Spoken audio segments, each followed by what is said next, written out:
Hello, नमस्ते. मी अपर्णा लुगडे नवले. आपल्या चॅनलवर सर्वांचं खूप खूप मनापासून स्वागत. जे नवीन सबस्क्रायबर आहेत त्यांचेही खूप मनापासून स्वागत. आज आपण ट्युटोरियल नंबर 4 ला स्टार्ट करत आहोत. जे आपण ऑब्जेक्ट घेतलं होतं ॲपल, त्याला आज आपण कलरिंग कसं करायचं स्टेप बाय स्टेप ते आज आपण पाहणार आहोत. आणि व्हिडिओ तुम्ही खूप व्यवस्थित बघा, जेणेकरून तुम्हाला स्टेप बाय स्टेप ते कळेल. आणि कुठलंही पेंटिंग करायला तुम्हाला ऑब्झर्वेशन हे खूप महत्त्वाचं आहे. यामध्ये ते कसं ते आपण व्हिडिओमध्ये बघूयात. आणि चला मग व्हिडिओ स्टार्ट करू. फर्स्ट आपण आता स्केचिंग करत आहोत. प्रॉपर स्केचिंग कसं करायचं स्टेप बाय स्टेप ते बघत आहोत.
आपण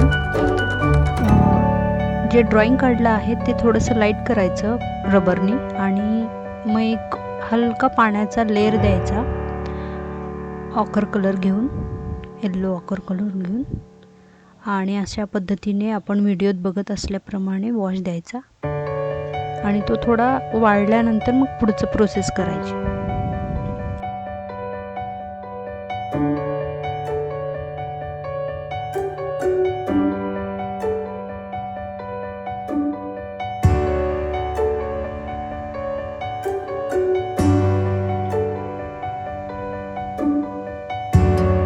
रेड कलर घेऊन आपण एक हलका वॉश देऊन घ्यायचा ऑब्जेक्टला, म्हणजे सफरचंदला, आपल्या ॲपलला.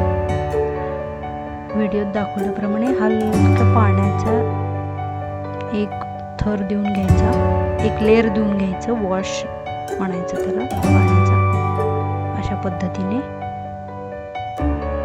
बघू शकता तुम्ही.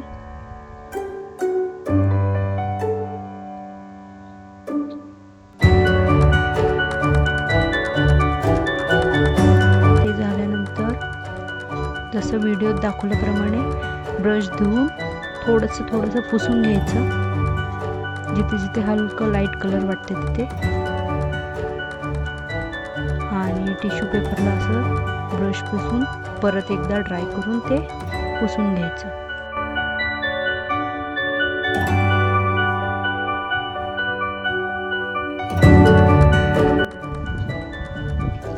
जिथे जिथे लाईट डार्क कसे कलर्स आहेत ते नीट ऑब्झर्व करून इथे तसे ते कलर्स लावायचे. त्या वस्तूला आपण चांगल्या पद्धतीने ऑब्झर्वेशन करून आणि मग कलर्स अप्लाय करायचे, जसं व्हिडिओत दाखवलंय त्याप्रमाणे.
फ्रेंड्स, कसा वाटला तुम्हाला व्हिडिओ? आय होप तुम्हाला स्टेप बाय स्टेप कळालं असेल की कलरिंग कसं करायचं. आणि व्हिडिओ आवडला असेल तर लाईक करा, शेअर करा, सबस्क्राईब करा आणि भेटूयात नेक्स्ट व्हिडिओमध्ये. बाय.